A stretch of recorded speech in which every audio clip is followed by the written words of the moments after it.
Good morning. It's Sunday, February the 7th. We're continuing to reflect on what it means for us to stay strong in the storm. I've been reflecting with you on a number of Bible passages that highlight what it's like to experience a storm, literally, as was the case with the disciples on the Sea of Galilee, or with the Apostle Paul across the Mediterranean Sea. And last week I began a message on John the Baptist, who faced a very different kind of storm, a prison. And I mentioned that it would be the first of two messages on John the Baptist, because there's so much there that invites us to consider how he could stay strong in that storm and what that means also for us. We obviously know what it's like to feel what John felt, forgotten, confused, just trying to understand how we can reconcile the painful experiences that we go through sometimes with our belief in God, whom we believe to be kind and powerful, loving and good. And so John, as we mentioned last Sunday, was struggling because the promised Messiah that he boldly announced earlier in Matthew's Gospel as being the one who would make everything crooked straight, well, Jesus wasn't living up to those expectations. If he was, why would John still be in prison and probably die there? And so this is what we might call a crisis of faith. Jesus didn't go out to John as he went out to his disciples on the sea. An angel wasn't sent to John, as was the case for Paul when he was in his storm on the Mediterranean. And this is why John felt so confused, so alone. Why he needed reassurance, why he sent his disciples to ask Jesus if he really was the promised Messiah. And so I'm going to read once again Matthew 11, verses 1 through 6. And then I'm going to read another verse that I didn't read last week, but one which I think is very important for our reflections today that will tie many things together. So first, Matthew 11, verses 1 through 6. After Jesus had finished instructing his 12 disciples, he went on from there to teach and preach in the towns of Galilee. When John, who was in prison, heard about the deeds of the Messiah, he sent his disciples to ask him, "Are you the one who was to come? Or should we expect someone else?" Jesus replied, "Go back and report to John what you hear and see. The blind receive sight, the lame walk, those who have leprosy are cleansed, the deaf hear, the dead are raised, and the good news is proclaimed to the poor. Blessed is anyone who does not fall away on account of me." Now, as I mentioned in last week's video, Jesus is basically referring to a number of Old Testament prophecies from the book of Isaiah that predicted what the Messiah would do when the kingdom of God would finally and fully come. Interestingly, Jesus doesn't say anything about how the prisoners would also be released and all of the captives set free at this time. That's also something that we read about in the book of Isaiah. In fact, in some of those references that Jesus makes, reference to liberation for those in prison is also right there. But he doesn't quote that or allude to it. It was Jesus' way of telling John that he wasn't going to survive his storm. He would stay in prison and die in prison, and that's exactly what happened to John, as we read about in Matthew chapter 14. Now I want to read another verse in Matthew 11, verse 11. John's disciples by this point had left. They're going back to report to John what Jesus told them to say. And as they leave, Jesus has something to say to the people around him about John. John didn't hear this, but Jesus wanted people to know who John really was in the grand scheme of things, in the coming of the kingdom. Listen to verse 11. "Truly I tell you, among those born of women, there has not risen anyone greater than John the Baptist. Yet whoever is least in the kingdom of heaven is greater than he." It's kind of a confusing verse. On the one hand, Jesus is saying John's the greatest person who ever lived, and yet also saying that even the smallest, least significant person in the kingdom is greater than John. I'll say a little bit more about that in a little while. But for now, I want us to get back to this dominant issue, this dominant theme in this passage, namely John's confusion. His struggle to understand how someone allegedly as good and as powerful as Jesus could allow him to suffer so much. It's not just a dominant theme in Matthew chapter 11. It's a big problem for people today, in every generation. And I'm not just talking about Christian people or people of any religious faith. I'm talking about all people who, like John, have a hard time reconciling the problem of evil, the reality of suffering, with the way they expect life to be. Why is there so much pain in the world and in our lives at times? If there is a God, why doesn't he do something about it? These are the kinds of questions so many people ask. It's one of the main reasons why so many people don't believe in God. How can they? I mean, if God is supposed to be powerful and loving, how do you explain the reality of evil, including my own personal suffering? Leslie Weatherhead was a prolific British Methodist pastor. A number of his sermons were published. I have a few books on my bookshelf that are collections of his sermons. And one of his sermons I read not long ago has a very interesting title. It's called The Advantages of Atheism. It's an interesting title because it seems to suggest that Leslie Weatherhead thinks atheism has some advantages over Christian belief. But that's not his point at all. In that sermon, Weatherhead points out a number of reasons why atheism is easier than Christian faith. I like one of the things he says in that sermon. He says that atheism is appealing because no one can ever accuse an atheist of being a hypocrite. You probably know that this is a common allegation that is given to people who subscribe to Christian or any religious belief. They're hypocrites. They don't practice what they preach. Well, as Weatherhead says, because an atheist believes nothing, no one can accuse him of not living up to his creed. Rather than being called a Christian and not living up to their creed, atheists, he says, prefer to believe nothing and live down to it. I like that. There really is something easy about being an atheist in that regard. But here's the real advantage of atheism that I want us to think about this morning. It has to do with suffering.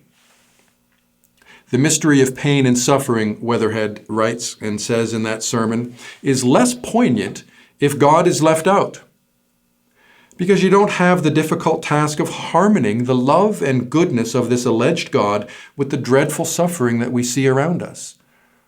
He's really picking up on something C.S. Lewis said earlier when he said that suffering is hard for everyone, but it's especially hard for the Christian because you have to reconcile your suffering with a belief in a good and powerful God. There's a real challenge associated with that, which makes atheism advantageous, or easier, certainly, in some regard. I have no doubt that this is indeed one of the reasons why people describe themselves as atheists or agnostics. It's simply easier. Ever since this global pandemic began, nearly a year ago now, people have been hearing the name Francis Collins a lot. Francis Collins is the director of the National Institutes of Health. He's a brilliant scientist and a very committed Christian. Most of the time, Francis Collins is happy to describe his job this way: I'm Anthony Fauci's boss. Anthony Fauci, of course, being another name that we've heard a lot in recent weeks and months. I read a fascinating interview with Francis Collins in The Atlantic last March, when this pandemic was just beginning. He spoke about his work, about the pandemic and concerns about that, and he also spoke about his faith in God. He wasn't always a Christian.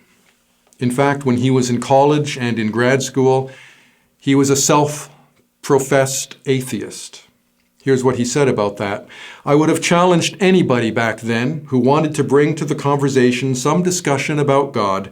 I would have asserted that they were basically stuck in some past era of supernaturalism that is no longer necessary because science has eliminated the need for it. How many people would not subscribe to that very thing? Religious belief is primitive.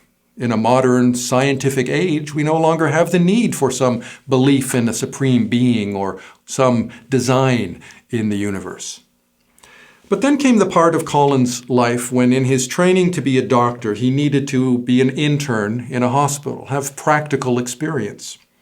And here's where he saw suffering, not just as some abstract philosophical concept, but he actually sat at the bedside of hurting people.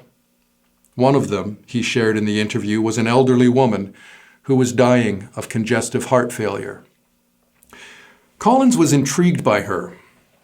For one thing, she reminded him of his own grandmother, but even more so because she faced all her problems, her struggling, her dying, with such poise, confidence, and peace.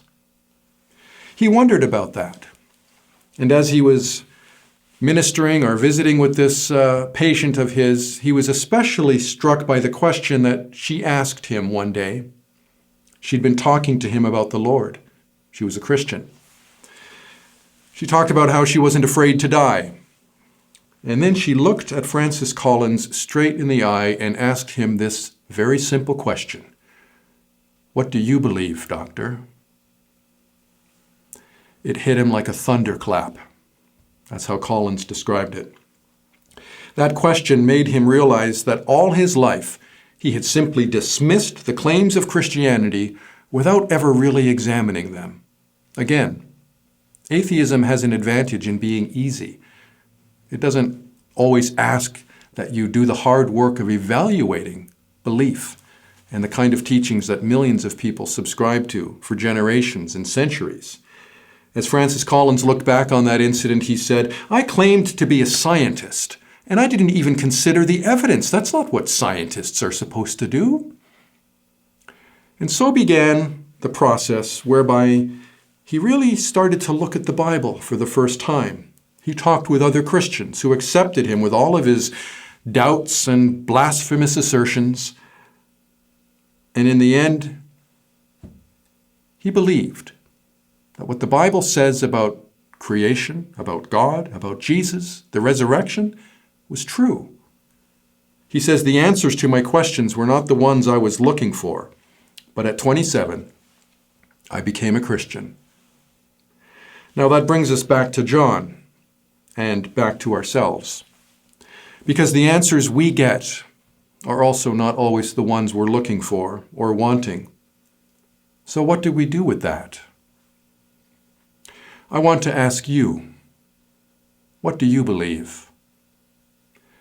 You know, the problem of evil is not just a problem for religious people or philosophers. It's one that every human being needs to confront and assess somehow. What do you believe? Can you believe, really, that suffering is just random? That there is no moral purpose governing the universe, no God? That there is just this wheel of fortune that spins round and round and that determines the fate of every human being? Do you really believe that as we suffer, we will never get the kind of answers that are satisfying in any way, that there's no power that sends it, no purpose behind it, no God to prevent it? Many people do believe these things, and perhaps you're even one of them. But here's the thing about that I want you to think about, to really consider. When you find yourself in a storm, and we are focusing on what it means for us to stay strong in the storm in these reflections, if you really believe what I've just described, that there's no purpose, that suffering is meaningless and random, then you've got no right to question it. Even more than that, when someone hurts you, it's pointless to seek justice. There's no moral thread woven through the fabric of the universe. If you believe in nothing, then you better be prepared for nothing. Now, bringing God into all of your questions and doubts and struggles may be a harder way to go. It certainly will be when it comes to harmonizing the reality of pain with belief in what you expect God to be. It is harder, but in the end, paradoxically, it's also much easier, and here's why. What I said last week and again this morning about the fact that no one went out to John to help him to comfort and strengthen him as Jesus went to the disciples and as an angel went to Paul. That's not exactly true. Because Jesus did go to John in prison, not literally, but in a way he did, and powerfully he did. Jesus went to John in the words that he sent back to him. Jesus went to John with a blessing. Blessed are you, blessed is anyone who does not take offense in me. Now you could say that the entire ministry of Jesus consists of this very thing, to bring a blessing into all the dark places of the world, including the ones that we inhabit. He did that in all his healing and all his teaching, fulfilling all of the Old Testament prophecies. He did that most powerfully in the darkness of the storm that he faced, alone, abandoned on his cross, where he struggled and suffered and died for you. The scandal of the cross, as it has often been called, is exactly this. No one could have ever expected the Messiah to end up there. No one could ever have expected that the kingdom of God would come in this way, with such pain and agony and death. But indeed it did. And this is the power of God's blessing in all of the darkness, the victory of life, the healing not only of disease, but of sin, humanity's greatest problem. This is why Jesus came, to give that healing, to accomplish that kind of liberation. Maybe I can illustrate it in this way. When you love someone, when you really love someone and care for that person, you hurt with them. You share their struggles and their pain. In fact, you not only hurt with them, you want to hurt for them. You would gladly take all of their struggle and put it on yourself, if only you could. You pray, if you are a Christian, for instance, Lord, take this problem that she has, this illness that he's dealing with, take that from them, put it on me, I'll take it. I've been asking the Lord to do that a lot in recent weeks and months, because someone I love a lot is hurting. And I've said to God, give it to me. I'll take it. But that's not how the universe works. We know that. Certainly not if you believe, as Francis Collins once did, that religion is just primitive. Science has eliminated the need for it. You know that there are no mythological gods like the ancient Greeks and Romans believed in, who arbitrarily punish mortals whenever they please for whatever reason. And we as Christians know that God isn't some whimsical deity who playfully harms and blesses people arbitrarily for no reason at all. God doesn't take someone's sorrow and suffering and put it on someone else. Except for this one time when he did that. When God came out to this world, in the storm of this world, in the person of Jesus Christ, and did take on himself all of the struggle and suffering and pain and sin of the world. This too is something Isaiah spoke about, how the Messiah, God's suffering servant, would carry all our diseases and all our guilt would be put on him. It's what the Bible is all about. It's what the good news that Jesus preached is all about. Jesus doesn't have to go out to John or to any one of us and answer all of our questions and meet us on our terms. No, he comes out to us with this invitation, this blessing. Come to me, all who are weary and burdened, and I will give you rest. This is what makes verse 11 so important, and I'm finally getting to it. It does sound contradictory for Jesus to say John was so great, and yet we are even greater than he was. Here's what that means. John was a transitional figure. It's like he had one foot in the Old Testament and one in the New Testament. He was the greatest ever born because he actually was the only prophet who got to see the Messiah. He's the last in a long line of people who predicted the coming of the Christ. That made him the greatest. And yet, we have an advantage over him. We, the poor, who hear the good news of the gospel, and who more than that, got to see something John never saw. when Jesus went through his own storm. We have seen the suffering and the dying, not only of John, but of Jesus. And we've seen the victory of Easter, the power of good triumphing over evil. We've seen that. We've seen things that, as we read elsewhere in the New Testament, even angels are curious to look into, wanting to experience what we have. It's the good news of Jesus Christ. And if you believe that, if you've received that blessing spoken by Jesus into whatever darkness you inhabit, you know that it doesn't take away all of your suffering or resolve all of your doubts or answer all of your questions, but it certainly does give you Him.